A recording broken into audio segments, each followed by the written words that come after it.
This Week in Radio Tech, episode 154, is brought to you by Omnia Audio and the amazing Omnia 9 FM audio processor by Leif Clayson. Omnia 9 offers more features in a single audio processor than ever seen anywhere else. Really? See if they're right for you at omniaaudio.com/9. And now, our feature presentation. Twert. We're talking cool, useful, and topical tech with tech guru Marques Brownlee. From CES to cameras to Ubuntu phones, it's a thrill a minute. All right, calm down. He says that to everyone. This calls for immediate discussion. What's up, Doc? All your days are belong to us.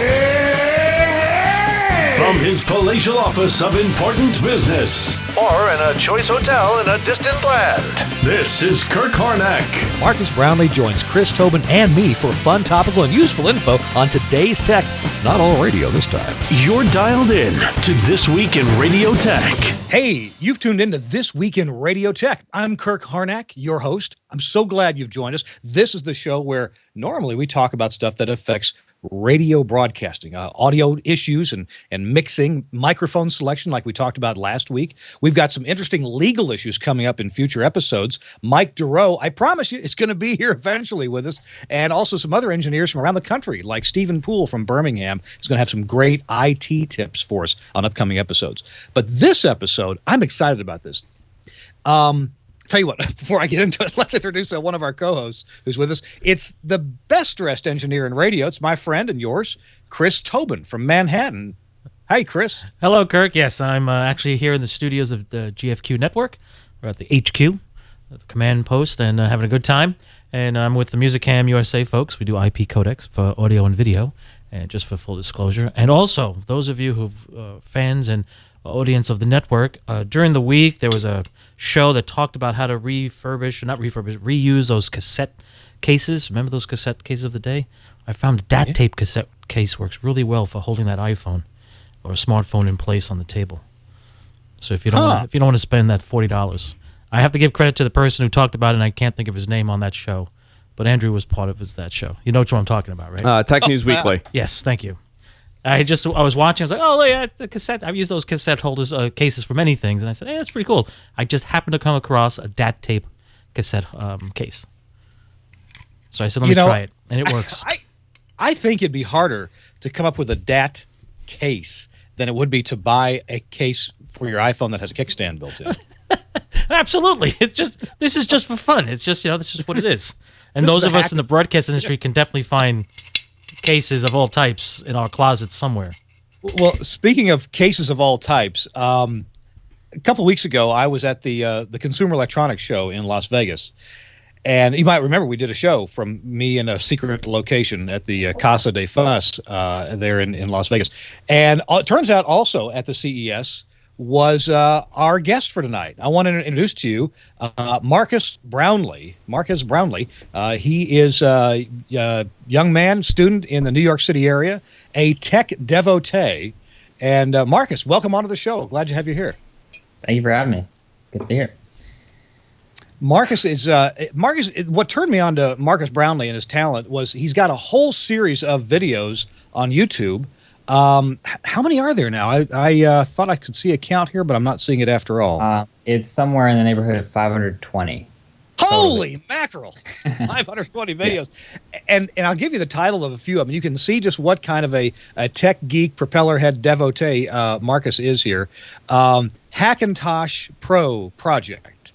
Okay, so if you want to make a Hackintosh, there's a 3-video series to watch for that. Marques explains 4K video. CES highlights from the show. This is cool. I want to talk about this. The top 5 Ubuntu phone features. Ubuntu phones are going to be coming. So if you're interested in any of this kind of stuff, Retina display versus battery life, Nexus 4 versus Galaxy S3, lots of reviews of tablets and tips and tricks. Check out Marques's YouTube channel. It's in his lower third there. You can copy that down, or just if you just go to YouTube and search for Marques Brownlee, you're gonna find him there.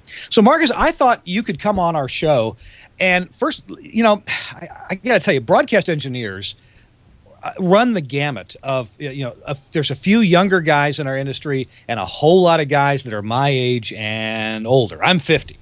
And I'm lucky just to keep up with a few tips and tricks, on my Nexus Galaxy, or on my iPad, and I'm always looking for better ways to get things done, ways to save time and trouble.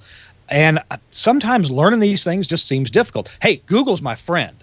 I mean, Right. like just this evening, I downloaded a flight schedule for an upcoming flight I'm taking, and every time I click on, I'm using a Mac, but I use like Google Calendar for everything. Every time I double click on a .ics file, it opens the Mac's own calendar, which I don't like, don't use, don't want to see. Yeah. So I was trying, okay, how do I make this happen to where this loads into Google? Of course, I mean, in the Google Calendar. Of course, I Googled that and I found out. But that's the kind of tips and tricks that, man, I just need to figure out, and maybe you can help us out with some of those things as well as more sophisticated things like your Hackintosh project. Yeah. I don't know where to start. Let's start with something recent. CES. You bummed around there and picked up some interesting video. You and I were talking about this Audi tunnel of light where they had these cars on display. What were a couple of the fascinating things that you saw at CES that you want to tell us about? Okay, so CES, it was my first CES. It was the first time I've ever been to a CES show, to actually go there.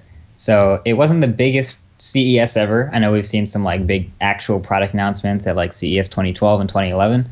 But this year was interesting because we saw more lower end manufacturers stepping up to take on the high end products that already exist. So the Sony Xperia Z was a really popular thing there. It was a phone that was waterproof or water resistant. It had a 5-inch 1080p display, really handsome device. It was totally sealed. It was really good. We saw some ZTE phones. We saw some Huawei phones. And then I want to ask you about this. The Huawei booth was pretty big. I mean, not as Yeah. big as a Panasonic or a Sony, but I was just amazed with all the stuff they had in there. And yet it brought to mind some of the scuttlebutt that I've heard in the tech news in the last few months about maybe little secret back doors and tunnels back to China that some of their products may have in them. Do you know anything about that?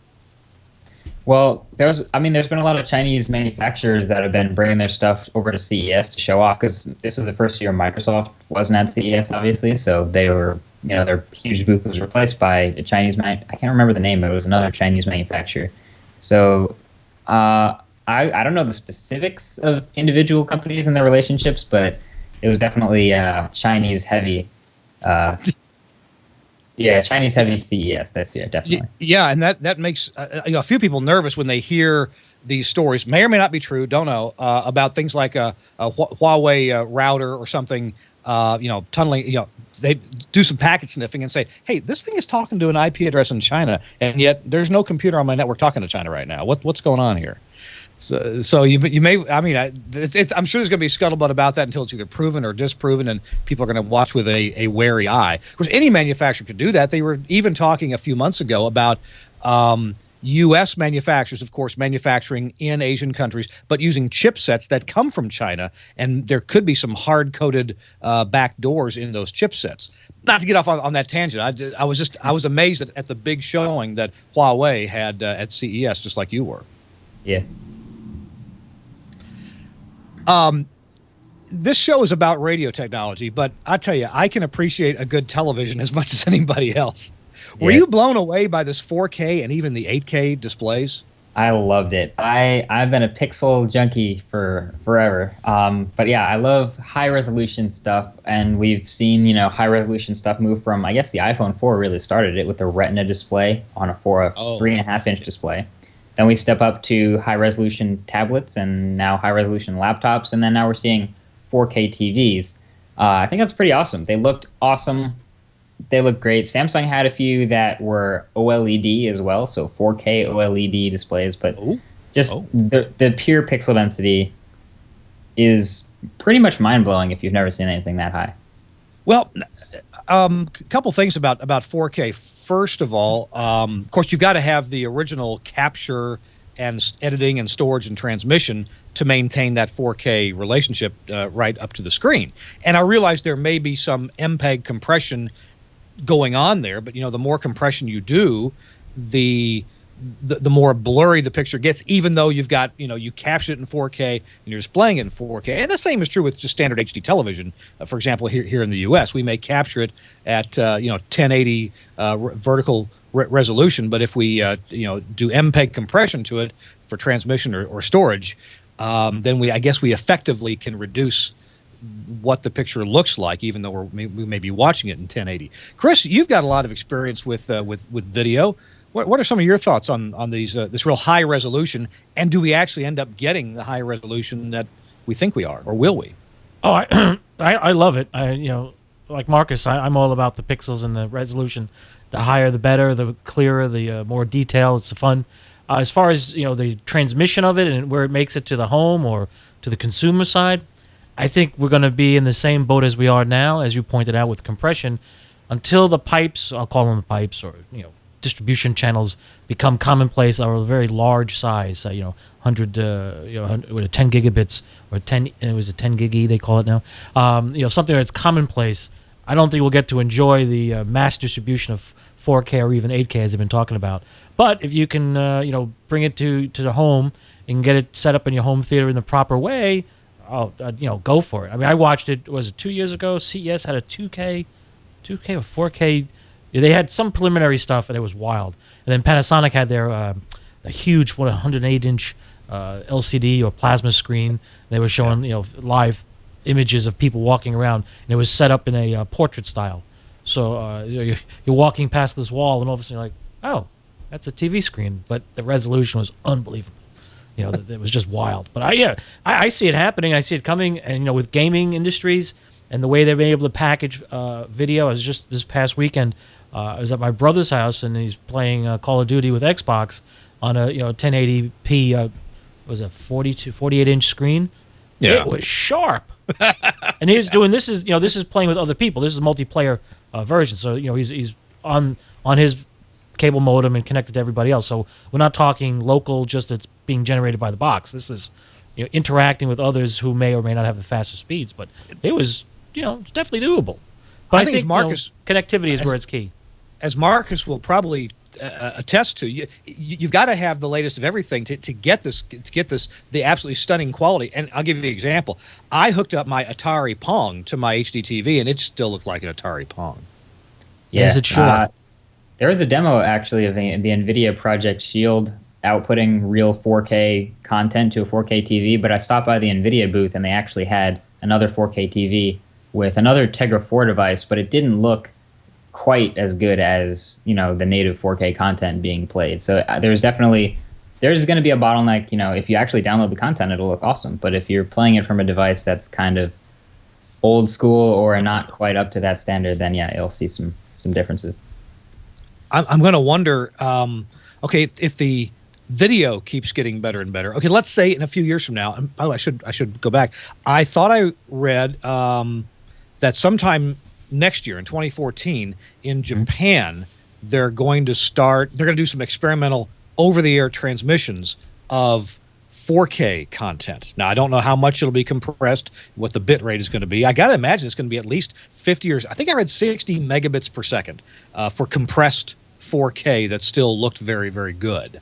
Of course, the real raw data rate is far, far higher than that. I wish I could just pull it out of my head and remember what it is. Isn't the real raw data rate of 2K HD, isn't that up in the 220-some megabit per second area? It sounds like 270 or somewhere up that area. Yeah. So 4K's got to be what 4 times that? Yep. Because the picture size is 4 times. Or the pixel size is 4 times. Yeah. So it's gonna be awesome. It's gonna be interesting. The technology that's come along to hey, will video rental stores come back in vogue as we go rent a who knows what, a red ray player or a ultraviolet ray player? Video disc comes back. Yeah. The video disc will come back. And so then I got to wonder, okay, what will the advances be in audio? Are we at the state of the art in audio now? Will we have to have better I've been on the set of some television productions and seen what you do to pick up audio, and it's kind of sophisticated, and again, it's kind of not. Mics overhead, directional booms with live operators, hidden microphones on the set. Can we do better than that in the future, or do we need to? I think we should. I think the oral space should definitely be improved in the movie making creativity side of things, because if you look at a movie, watch a movie, whether it be black and white, color, 4K, 2K, whatever it is, and you take away the audio, it just loses a lot.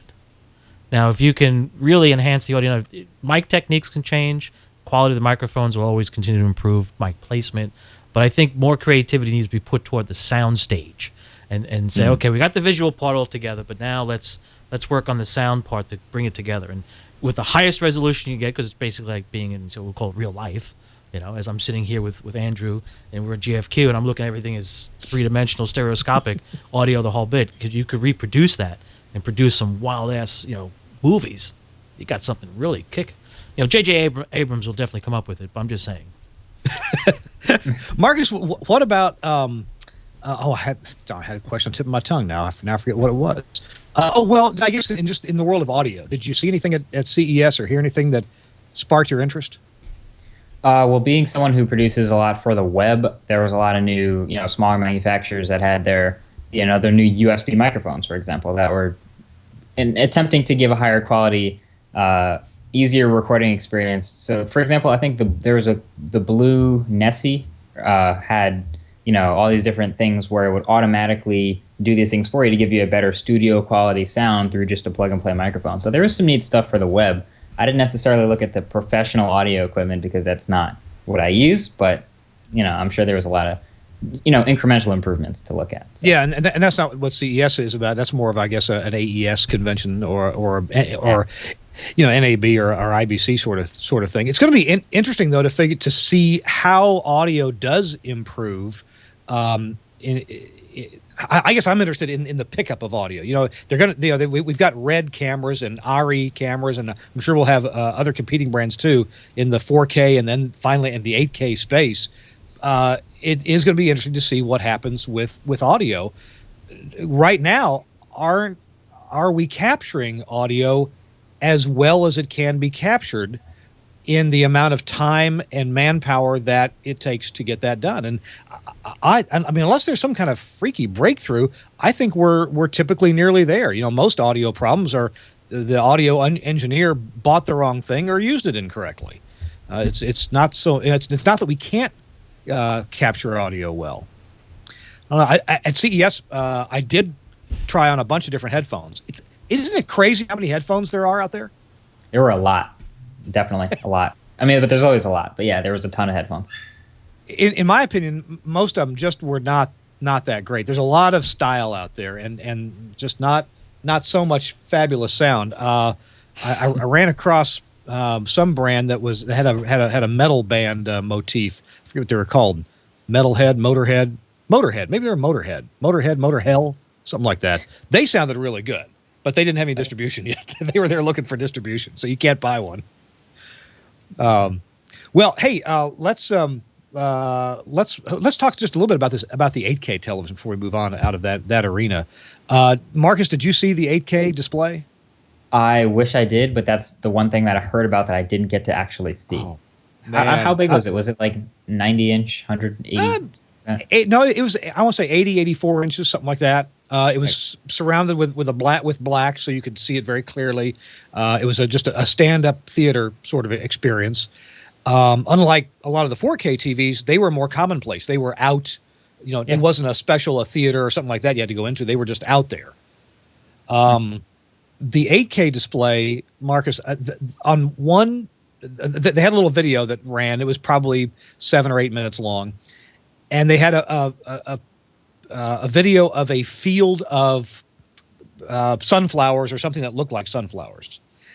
And I mean, on this whole, until it got almost to the horizon, you could still make out every petal on every sunflower. And on the ones that were close in to the camera, you could make out every stripe on every seed in the middle of the sunflower. It was just, I don't know if it's almost too much to take in, but it looked like a painting, a really good painting. Wow. And the other thing scene they showed was from one of these steam engine round tables where they, like on Thomas and Friends, right? They run the steam locomotive in and put it on a round table so it can back into the right place or go on the right track. And they showed this. It was just freaking gorgeous, absolutely beautiful. Now on the 4K displays, they were showing more not mundane, but more typical television action. Did you see the one, Marcus, where they had what looked like maybe a cop show? Some guys, got out of a car with their guns, and it's a shiny scene. It had just rained or something. They all had shiny shoes and black suits. See that one? I don't think I saw that one. A lot of the ones that I saw, especially in the Samsung booth, because they were everywhere. Well, obviously they show off their 4K stuff, so they show slow motion and really crisp, detailed shots. And then with the OLED TVs, they show really high contrast shots and stuff like that. So they obviously try to make it look as good as possible. But okay, yeah. So OLED technology that can have a super high contrast, much better than LCD.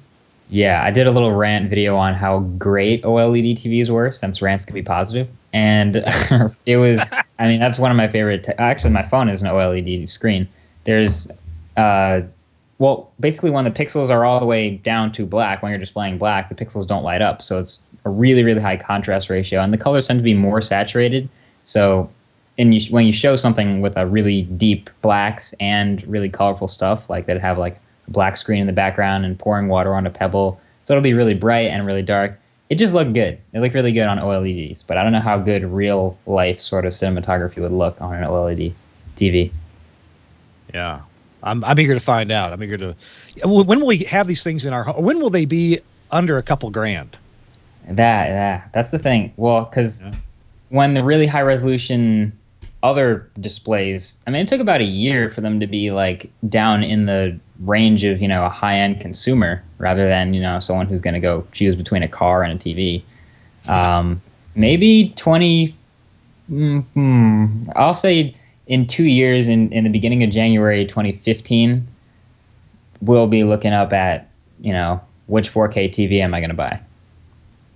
Really? Okay. So I'll be able to go to Costco or Sam's Club and I'll see some 4K TVs in there. Yeah, you'll see a 40-inch 4K TV from Sony, and it might be the price of a current 60-inch TV. Gotcha. Okay, hey, I want to switch over to the subject of this Ubuntu phone. Okay, now Android's taken the market by storm. I've got an Android-based Samsung Galaxy S3. You probably have something like this one too, don't you, Marcus? Yeah, I'm carrying a Note 2. Chris, what phone are you carrying nowadays? I carry iPhone 4S, a HTC Android Thunderbolt, and a Evo 4G. I got a few things going on. I only have one of your numbers. There's something wrong with this. That's okay. One number. Trust me. No matter where I'm at, the one number will find me. That's how I do it. Oh, cool. It's much easier. So listen. I've always, like a lot of radio engineers, dabbled in Linux for a long time.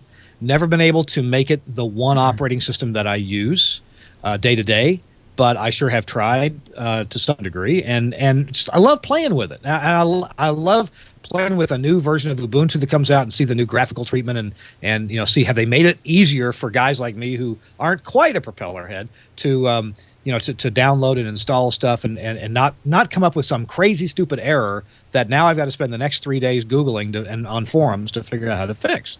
So we're going to see Ubuntu in smartphones. Marcus, tell us about that. Yeah, it's a new player in the mobile market. Android and iOS are obviously the two biggest players right now that we've seen, kind of trading market share. Then there's Windows Phone kind of creeping back in there. BlackBerry hasn't exactly been up front, but we've had the players for a couple of years. So Ubuntu Phone is a new operating system that could theoretically run on its own, but it'll be starting off running on the Galaxy Nexus, which is a year-old piece of hardware, but it's a phone. So it's different. It's very gesture-based. There's no home button or back button or menu button. It's just very swipe-based. So you end up swiping in from the left to get to your apps. You swipe in from the bottom as a sort of a menu. You swipe through to the right to multitask. So for example, at the bottom of pretty much every Android, I guess I can't really show it, but on the bottom of pretty much every Android phone, you have a menu button, home button, and a back button. Sure. You wouldn't need these on an Ubuntu phone, so you would be able to, I don't know, remap them to do whatever you want. But the Galaxy Nexus already has no buttons, so that's why they're using that. But yeah, it's really gesture-based. There's a bit of a learning curve. I was seeing it at CES, and my video on my channel is full of footage from what I saw at CES. But from what I saw, it was pretty smooth. It was good-looking. But obviously a big part of an operating system being successful now that app stores are so popular is the developer support. So we're going to have to wait and see how well apps work from other platforms on it, or whether they have to get a massive amount of developers to start contributing new apps to it, just like BlackBerry kind of had to do with BlackBerry 10. So it'll be interesting. I take it that apps in the Google App Store aren't going to play on an Ubuntu phone. We're thinking there's a tiny chance they will, but probably won't play very nice until the developer sort of redoes a few things. It might just be a few lines of code, but it could be a total rewrite. So we'll see. A few lines of code. I use that term in my company, and I get evil looks. How about you, Chris? Well, yeah. Oh, yeah. Yeah, my guys hate when I email or show up in the office. I make comments like, what? No, you don't understand. I said, no, I do understand. You don't understand. Our customer really needs it this way. It's just a few lines of code. Exactly. So, Marcus, the Ubuntu phone, Ubuntu software, are you saying that I would be able to load that on an Android phone? So yeah, it should. I guess when it first rolls out, you'll be able to download it and flash it as a new OS on your current Android phone. And according to what they said at CES, it would be compatible with almost every current Android phone. So if you wanted to do that, you could. Is the thought that some phone manufacturers would sell phones with Ubuntu already on it then? Or It's a is this going to be possibility, an but- aftermarket? Oh, sorry. Yeah. So when we talked to them at CES, kind of sort of mini interviewed them. They said there was three. I said this in the video too. There's like three possible ways it could happen. One is you could buy an Android phone and then install Ubuntu phone on it, and then you could have them side by side and dual boot. Or two, you could have a phone that runs Android on your desktop or in your pocket, really, and then plug it into a dock or something like that, and it'll run the full version of Ubuntu on your computer, like on your desktop, which is kind of interesting. And then the third version would be an Ubuntu phone in your pocket that plugs in and docks. I was wondering what that was. Ubuntu. Yeah, so there's a bunch of different ways it could work, but as far as new phones coming out that are just Ubuntu, that would be interesting. So, Marcus, do you think that Ubuntu OS is something that we can see as a competitor within a year? Because I know one other person who's a Windows Phone aficionado, when asked about the Ubuntu OS for phone, he just basically said, yeah, it's just going to be a fad. It's coming and going. I mean, I like Ubuntu, and I've used, and I love Linux for many things, and real-time application Linux kernels I've worked with, and they have their place, and I'd love to see something else other than Android, iOS, Windows Phone is still something, like you said. It's working its way, and BlackBerry missed the boat. Hopefully BlackBerry 10 is something that will stir the imagination. Speaking of OSs, have you played with BlackBerry 10 or checked it out or anything like that? I haven't had the chance to. I wish I could, but maybe in a few days or a few weeks I'll have my hands on one. The Z10 is the one that really interests me. I don't know if I'm going to pick up the Q10, which is the one that still has a keyboard. Right. Yeah. The BlackBerry OS is a very nice OS as well. So I'd like to see something come of that. I've heard mixed reviews from people who've been playing with those phones, but we'll see. I know a lot of people are jaded because it's just BlackBerry and it's a whole different approach. So you're thinking Ubuntu OS on a phone should be around, may last. They have an opportunity to grow and develop in that arena. Yeah, the thing about, obviously, like I said, the apps, that's going to be huge. Whether or not they can get the apps, the big players and the small players to contribute their apps and make it something you'd want. Because a lot of people, switch from Android or switch from iOS to something different, and they don't have the apps that they're used to, so that kind of takes away from the experience for them. The OS itself could be awesome, and that would be great for a lot of people. But if they're missing the functionality because of all the apps they use, that could be a problem for some people. Yeah, no, I understand. Yeah, absolutely. I mean, I'd love to see Ubuntu apps come along and just be a nice rival to the other two. It would be fun. Yeah. But yeah, I've actually, interestingly enough, speaking of the OSs, Android, I know on several phones I've played with and used, the phone manufacturers have sort of I'll call it futzed with the OS, the Android OS, because I've had a phone that was an actual real Android OS, and it's very different. Have you come across people who say, "Hey, don't like Android because it just doesn't do this and that"? And iOS is a nicer approach because iOS is basically the same on every device that comes out with it. Well, that seems to be the general approach. Is iOS? It's so easy to get used to that switching to something else could blow you away. I've heard people say they don't like. Well, I've heard people say they like iOS because of how smooth it is and how consistent it is across every experience. You could pick up your friend's iPhone and know exactly where you are. You could pick up an iPad and know exactly where you are. On Android, as you said, different carriers, bloatware, different manufacturer skins. You can't really just pick up another Android phone and know where you are unless you've been doing it for a while. So that's the consistency for the user experience is totally different on Android. I guess on Windows Phone it's similar enough, but and also the apps are difficult to create for multiple Android phones. So. Right. Because of the different screen sizes? And different resolutions, exactly. Graphics processors, hardware, resolutions, screen sizes, all that stuff. Yeah. Hey, our company lives in the Google Apps and world, and I was into that for about 2 or 3 years before our company was. So I almost don't care what phone I'm using as long as I've got my Gmail app, and I can get there's a calendar app that ties right into the Google Calendar. My contacts are my Google contacts. Is that a paradigm that is looks like it ought to be successful going forward? Are there plenty of people like me who don't care so much what the skin or the dressing looks like? It's just we want to access our Google stuff. Yeah, that's a lot of the higher tech people. Actually, you'd be surprised. Just want the Google apps, the Google Calendar, the Google Mail, all that stuff. I was actually talking to my mom the other day, and she switched from an older HTC phone, and she was looking for a new phone. And she just wanted one that looked the same but was faster. So that actually did restrict her to, HTC phones now. So she switched to an HTC, I think, Resound or Incredible 4G or something.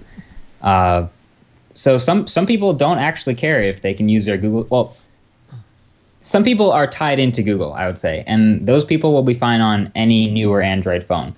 But some people have additional requirements like, it has to look a certain way or it has to be pretty to me or, work the way I'm used to. And those people will actually want Google and, HTC or Google and Samsung or something like that.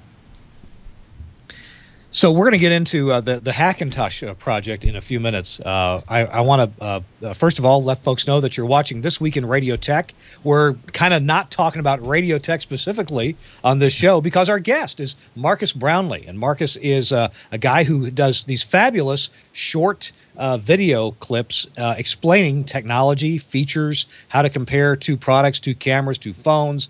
And he's got a Hackintosh project that we're going to talk about in just a minute. Our program, This Week in Radio Tech, is brought to you by part of the Telos Alliance, my employer, and that is the Omnia audio processor. And I want to tell you specifically about the Omnia 9 audio processor. This processor is so cool. It has every feature that you could ever imagine in an audio processor, and including this magical feature that actually lets you do 100% modulation FM, and your demodulated left and right are above 100%. I've dreamed about this for years. I asked engineers years ago, processing designers, is this possible? Is it possible? It's almost like having a building that's bigger on the inside than it is on the outside. But if you take an Omnia 9 processor and you engage, well, actually, it's engaged all the time. It's the stereo embedder, slightly different than a stereo generator. The stereo embedder. And Leif Clayson, the designer of the Omnia 9, will explain this and has to me. I'm not sure I really got it the whole time. But you can make this processor read 100% on your FM modulation monitor, and on your stereo monitor, the left and right channels will be pinned about 125 to 140%. And what that means is additional loudness without additional clipping or limiting or even additional processing. It's like free loudness in the demodulated left and right domain. Well, there's some news about the Omnia 9 that just came out. and that is there's new software available for it. It's a free software upgrade. Let me read from part of the press release we just put out. Omnia 9 creator Leif Clayson is back from extensive traveling throughout the U.S., Mexico, and South America. He met with customers and personally installed over 30 new Omnia 9s on this trip. Many of the software improvements came to me, says Leif, as I spent time at the stations learning about our customers' needs. Some were a direct result of requests by broadcast engineers. Going on tour and connecting with our dealers and customers was great fun, and reinventing the sound of radio one city at a time has been extremely rewarding. Now, if you haven't heard Leif talking...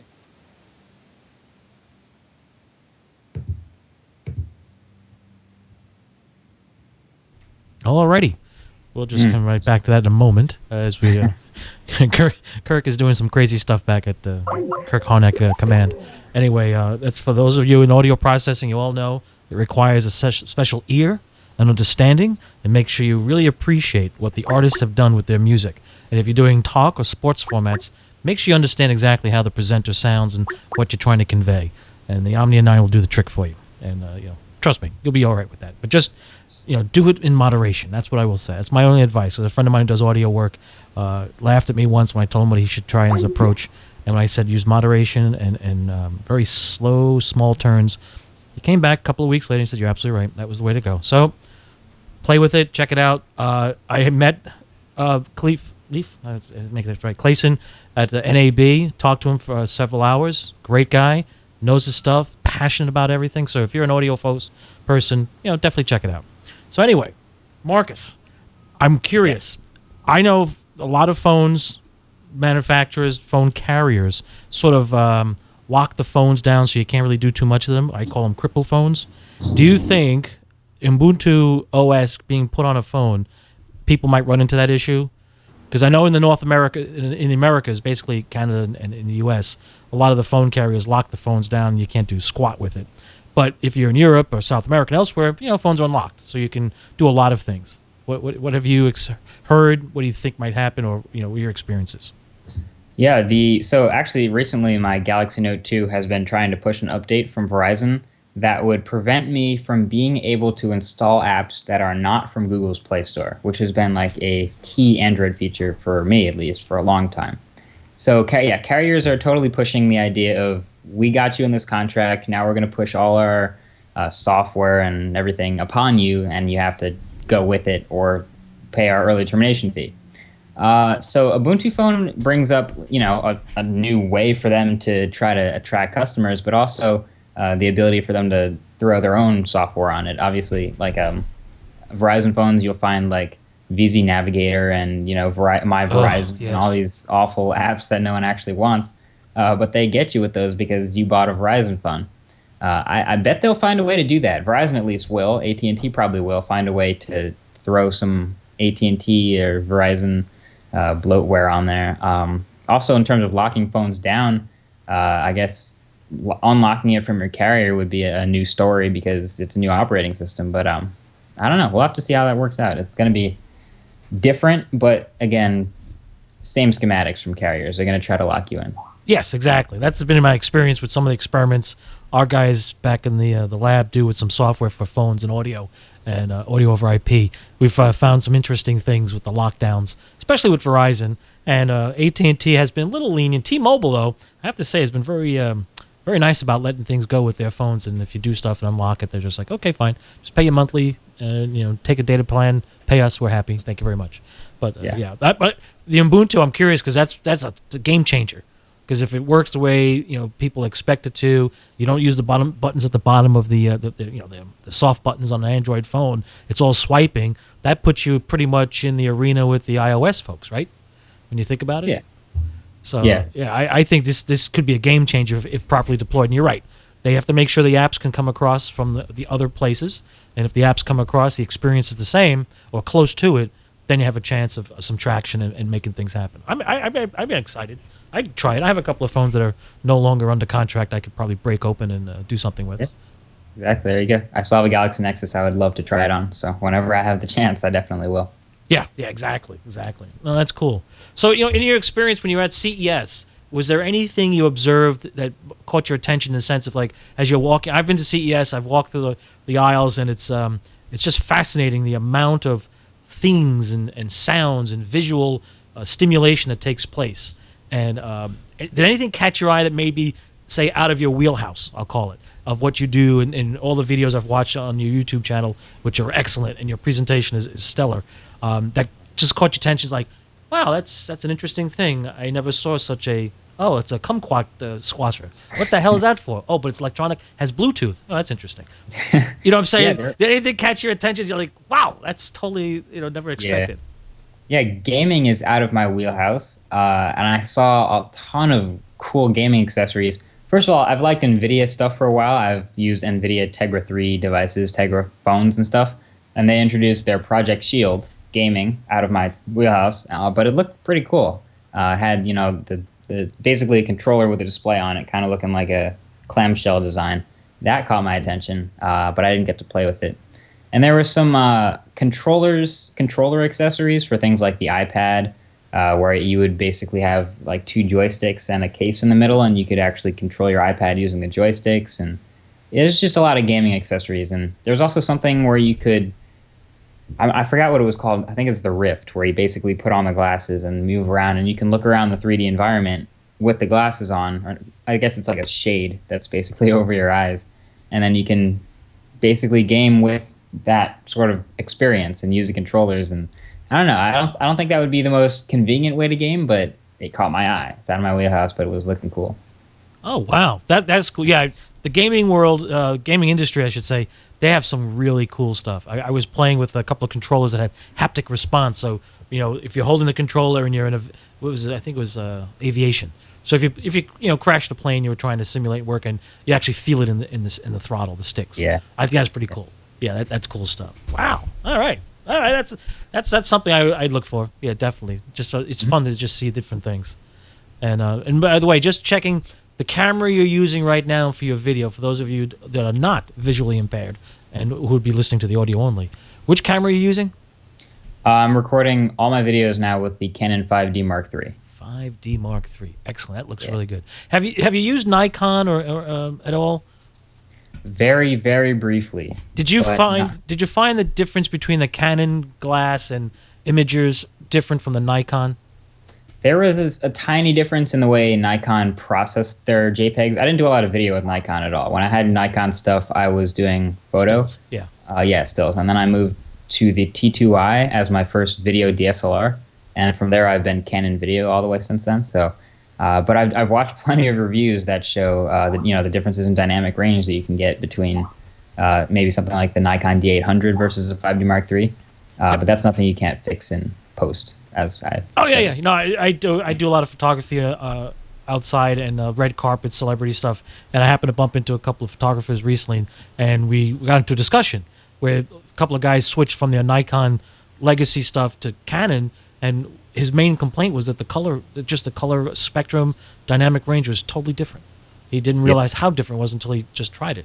So I was just curious. I'm looking at your video. I'm saying, wow, that's a really nice balanced, sharp, nice clean video. And I was like, and you told me earlier before we went live, well, it was a Canon. So I just wanted to bring it out in the show.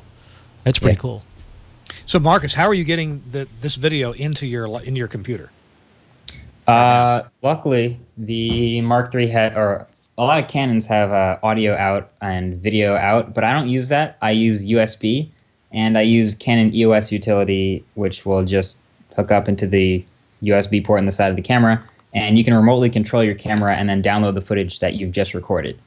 So I can remotely focus, remotely set the aperture, white balance, everything that I need to do before I shoot, and then press record, and when it's done, it'll download, and I'll have it right for editing. It's pretty quick. Nice. Yeah. Gee. How about your webcam right now? What's that? This guy is a Logitech C910. Okay. I got it right before the 920 came out, but I like it. Yeah, me too. And my 910 was actually defective in some way. Cool. Yeah. Hey, can we move on to this, to talking about this Hackintosh? I've always wanted to build a Hackintosh, but I was always really afraid of wasting all my time and money in doing that and having it not work when Apple did some update. So kind of walk me through, first of all, walk me through my fear. Should I be afraid of that? And then let's talk about how you might build and use a Hackintosh. Well, your fear is not irrational. But there is a huge community that can back you up, basically. So once you get past the install process and you've installed, OS 10 and you start using it, basically, Apple pushes OS 10.8.3. Downloading it and installing it immediately is probably a bad idea. It's probably going to break some things. So I'd advise waiting a bit, and then the community gets into it, gets their hands dirty, and fiddles around with things, and we'll come up with a solution for it. And those instructions will inevitably be available very soon. So basically, when the newest version of OS 10 comes out, I'm not downloading it. I'm just going to wait a few days and wait till the community gets their hands on it and properly fixes it up for Hackintosh hardware. Okay, in the subject of rationale of doing a Hackintosh, is the main reason to save money, or are there other good reasons to use hardware that you're not getting from Apple? Those are the two biggest points right there. To save money, I spent less than the lowest end Mac Pro on this Hackintosh that I'm on right now. And the other reason is flexibility and being able to choose exactly what parts you want, whether it's an NVIDIA card or an AMD card or an Intel processor, a certain setup that you want, and to be able to swap out cards in the future. So maybe you want to check a new graphics card out, you can just do that. Whereas on a Mac Pro, might not be supported, and of course with an iMac and a Mac Mini, you're getting way less flexibility in terms of upgrades. You can't really change the graphics card on a Mac Mini or an iMac. So if folks want to see your videos on making a Hackintosh, there's is it a 4-part series? Part 4. Actually, it's going to be there's a 4-part series now. The 5th part, which is the finale, which is it's going to be like a 20-minute video, but it's going to be basically the end result. Will be probably up this weekend. So okay, it's up. So if I'm not gonna, we're not gonna go through the whole videos now. Obviously, folks can go to your YouTube channel. I suggest you subscribe to Marques Brownlee on YouTube, because he's just got one video after another that's really good. You're going to want to watch stuff that comes out, and of course, you can see these Hackintosh videos on your own time. But Marques, if you would give us a couple of highlights of what you're going to tell us in this video series about building a Hackintosh, or maybe what was surprising to you in the process of doing this and making these videos. Yeah, the surprising part to me was how stable it could be. A lot of people think, when you start to go into the realm of building your own computer and things can go wrong, and then, trying to get a new OS on it that you're not used to, things could go terribly wrong. But it ended up working extremely well, and I've been using it pretty much nonstop. This is what I'm on right now, the Hackintosh. Oh, really? Yeah, I'm on it right now. So it's been a week and no hiccups since I just finished getting it working. The big part of it, though, is getting it working. I took an entire probably 2 days straight to get every little thing set so that it would work and nothing would go wrong. And then once you've set that up, it's pretty much flawless. So it's worth the time, though. What do you, and here's something that I don't understand at all, and maybe you can help me understand it. What's the difference between a PC's BIOS, and doesn't a Mac use something called, is it EFI? Yeah, so you have to grab a bootloader, is what it's called, to be able to boot into Mac's BIOS, which is EFI. Basically, when I boot, what I see is, first I see my motherboard's BIOS, then I see Apple's bootloader, and then I see OS 10. So it goes through both, whereas I guess on a native Mac, you would only just go straight to EFI. So is this bootloader, this EFI, this bootloader and then EFI, is this contained in non-volatile RAM, or is this part of your hard drive or SSD setup? It's actually contained in this SSDs themselves. The first time you boot, you will need a USB key, as I detail in the series. You'll need a USB key that's basically prepared, and there's instructions on how to make this USB key, and this USB key will serve as your bootloader for the first boot. And then you go through your drivers and everything like that, and then you won't need the USB key anymore. It'll be on your drives. Okay, all right. That's cool. I want to do this. I've wanted to do it for a long time. I've got some extra hardware around here. I might as well. I should ask.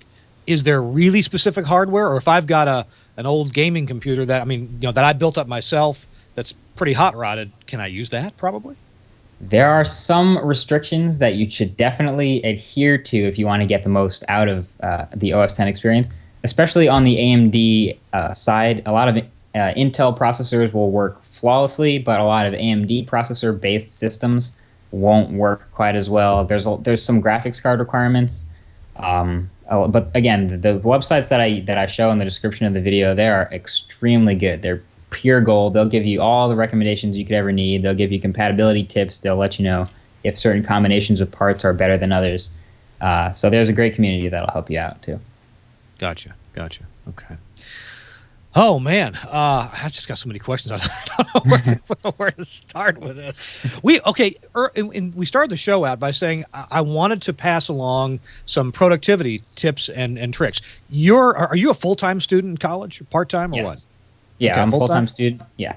So what are some of your favorite, and not to borrow the name of a website, but what are some of your favorite life hacks, things that make your life easier because you figured out how to put some tech to use and they're really useful to you to organize your day or make sure that you're pinged about the right thing at the right time, make sure you don't forget that homework assignment or a paper that you had to do, or at least to read a chapter, you know. There's a lot of great what can you help us out with there? Yeah, I'm really deeply invested in the Google ecosystem. So I use Google everything basically to organize, to organize my life. So I use my phone. I get notifications from Google Tasks, which is pretty much, I wouldn't do the same stuff that I do now without Google Tasks. It's really important.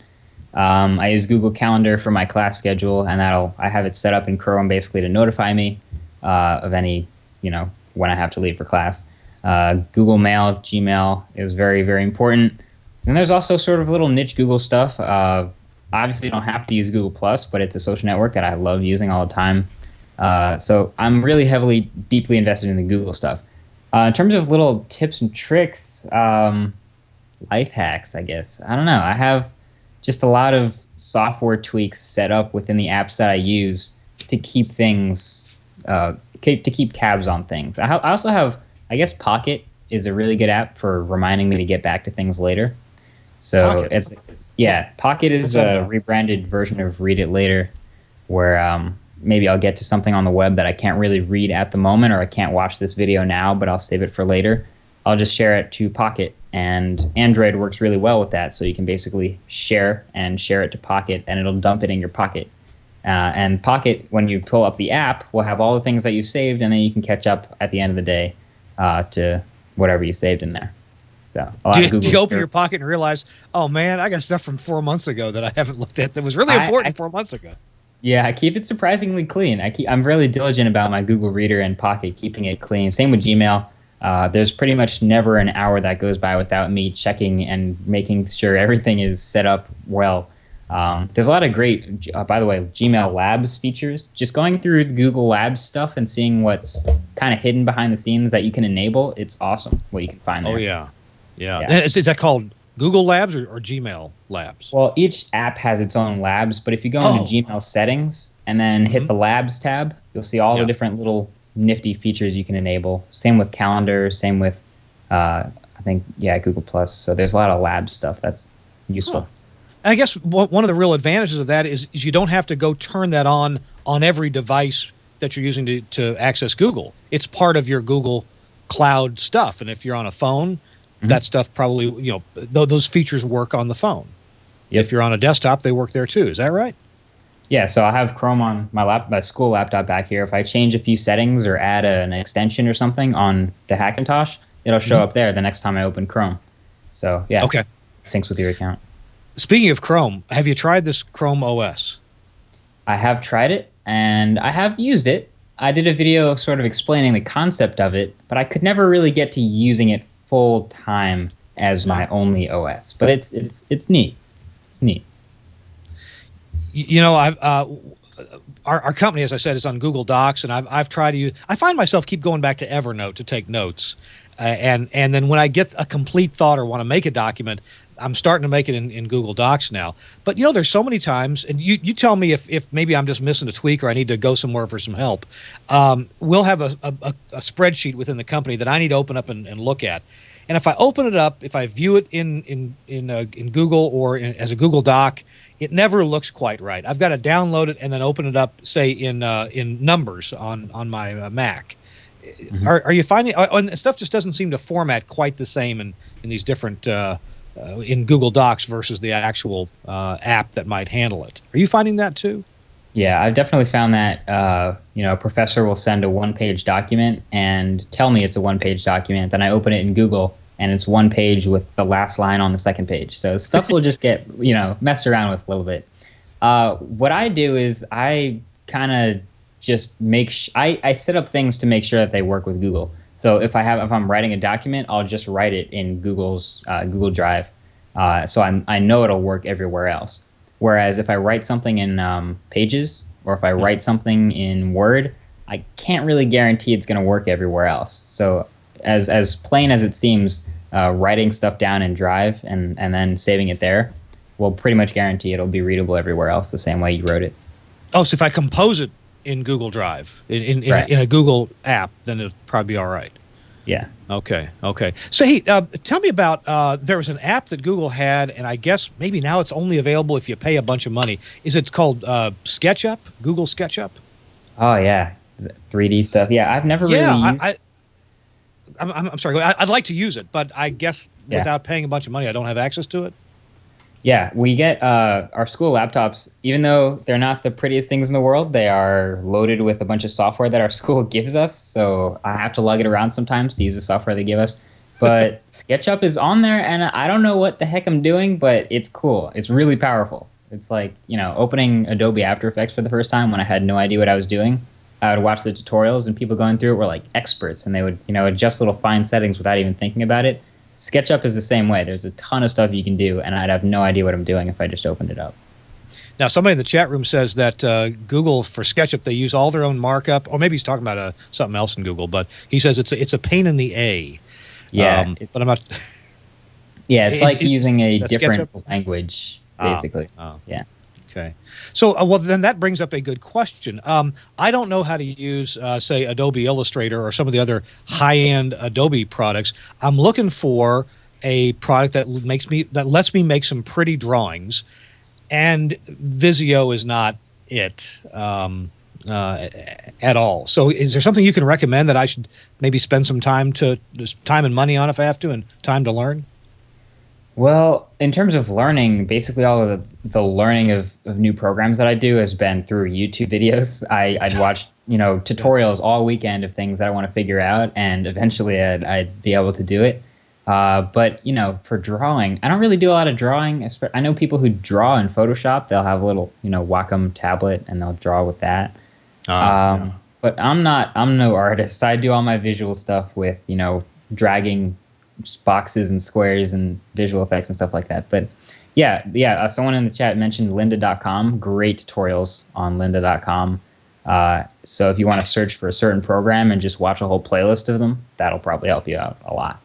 Okay, writing that down. Lynda.com, Lynda. Yeah. Okay. Yeah. And Someone mentioned. It is amazing how helpful Google is. I'm sorry, YouTube is for these kind of things. Mm-hmm. Yeah, someone in the chat mentioned a lot of the tutorials that are older are just really bad. And I'm even a victim of that. I made some tutorials where I didn't have a microphone, so I would just type in Notepad. I hate that I made those, but I did. So they're there. But the easiest tutorials to follow along with are when someone is narrating to you what they're doing while they're doing it on their screen, sort of a screencast. So those are the best ones to follow, and there's a lot of them. Yeah. Well, you can learn to do... My wife inherited a couple of firearms, and I didn't know how to clean these things. And so I just went to Google, looked up the individual firearm, and there it is, all about cleaning them. So now I can clean these two firearms. How about that? There you go. I never thought I'd learn that. Someone asked, what hardware would you recommend for a budget Hackintosh? Do you recommend buying the parts individually, from a list or the things that you like, or is there an off-the-shelf that you could look for, maybe a popular old Dell or HP that would be appropriate hardware? Yeah, there's almost never a fully working off-the-shelf configuration because the motherboards they use in those things are very proprietary. But if you go on to the sites that I mentioned in the videos I put out, especially one in particular, Tony Mac X86, someone just put it in the chat as I said it. and they have parts lists where you could, pick a sort of budget. Maybe you have an $800 budget, or maybe you have a $1,200 budget, and it'll sort out a list of parts for you: a CPU, a graphics card, a motherboard. That will probably be the most compatible with each other and work well as a Hackintosh. So there's certain boards like Gigabyte. Gigabyte boards are really great for Hackintosh compatibility. So chances are, if you're using a Gigabyte board, it's going to work well. All your I/O will work. Intel processors are 9 times out of 10 a better choice than AMD processors for Hackintosh. So even though the AMD stuff might be cheaper for a budget Hackintosh, I would still go Intel, maybe a Core i3 if you have a lower budget. Graphics cards, again, NVIDIA or AMD, it's kind of a toss-up. It's just depending on what kind of power you need and what motherboard you have. So again, check out Tony Mac x86, and those user guides are pure gold, definitely very helpful. Awesome. Hey, we're gonna have to wrap the show up pretty soon. Chris, do you have any last-minute thoughts or questions for Marques? No. I think we've covered all the areas of topics. Just for those in the chat room, what I said earlier was futzing, so there's no need for profanity delays at this particular moment, and we won't be. I heard futzing. Did somebody hear something else? Well, apparently there was some talk of profanity delay needed, or delay the stream, stop it, pause it, so that just so you know, okay. So just as long as we don't canoodle. Right. Oh, phenomenal. You saw that, didn't you? Yes. Yeah, the newscaster. No, we won't be canoodling. All right. Forget about it. Hey, let's tell people where they can find a whole lot more of Marques Brownlee. That's on YouTube. Marques, what should they look for to find you? On YouTube, it's always going to be the acronym MKBHD. I guess that's my initials and then HD. So youtube.com/MKBHD, twitter.com/MKBHD, facebook.com/MKBHD, Google Plus, gplus.to/MKBHD. And that's basically it. I do have one question. Yeah. Marques, how many takes do you have to go through to get your YouTube video where you want it? Tutorial. Man. Well, I do write down a basic skeleton of the video I want to do, but it depends. Sometimes I'll do an explain video, and it'll take me 45 minutes to make a 6-minute video of shooting. Excellent. So I'll have 45 minutes of footage, like literally 10, 11 gigs, and then I'll make a 5-minute video out of it. But, sometimes it's just one shoot. Okay. And what editing software do you use for putting together the pieces? I use Premiere Pro for the timeline, and for some effects I use After Effects. Oh, okay. Perfect. Yeah. Perfect. I'm writing that down. I've been using iMovie, and I need to grow up. The reason I ask is because I work with a lot of folks, both in TV and radio, that do production and creative services. And it's the running joke we always have, especially when we're doing like a video shoot. We're all sitting around, and it's like 2 hours later we've done the video, and then there's always a wisecrack. Well, all right, 2 hours of video, and it's a 2-minute piece. Excellent. And so I just thought I'd ask the question for what you're doing, because I'd be curious to see if it stays the same. Yeah. I wonder how long it takes to edit these things together. I thought there's a rule of thumb: 8 hours of work for 1 minute of finished video. And for what work I've done, and I admit, I'm a novice. I've worked my tush off trying to put things together, and yeah, it's 8 hours of video for each minute. 8 hours of work for each minute of finished video. Mm-hmm. Yeah, I'm making the part 5 of the Hackintosh Pro project is going to take me at least 3 days to create. And I did a lot of the shooting yesterday and today. So the video shooting itself is a step, and then deciding what you want to make into a video and then actually making it is a couple of days. But yeah, it's worth it. Yeah. Wow. Marques, thank you for taking time to be with us. I know you're a busy guy with a full-time student and all this video production, but it's been really helpful and just fabulous to have you on.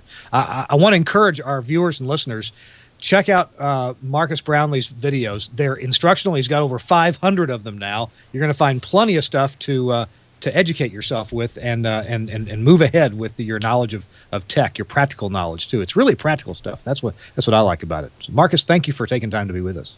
Yeah, thanks for having me on. All right. Chris Tobin, thank you for being here as well, the best dressed engineer in radio. Oh, you're welcome, Kirk. Marques, thank you very much for your time. And I have been watching the videos, and they really, really are good. Good work. Thank you. I'm going to watch a few more myself before I get out of the office here.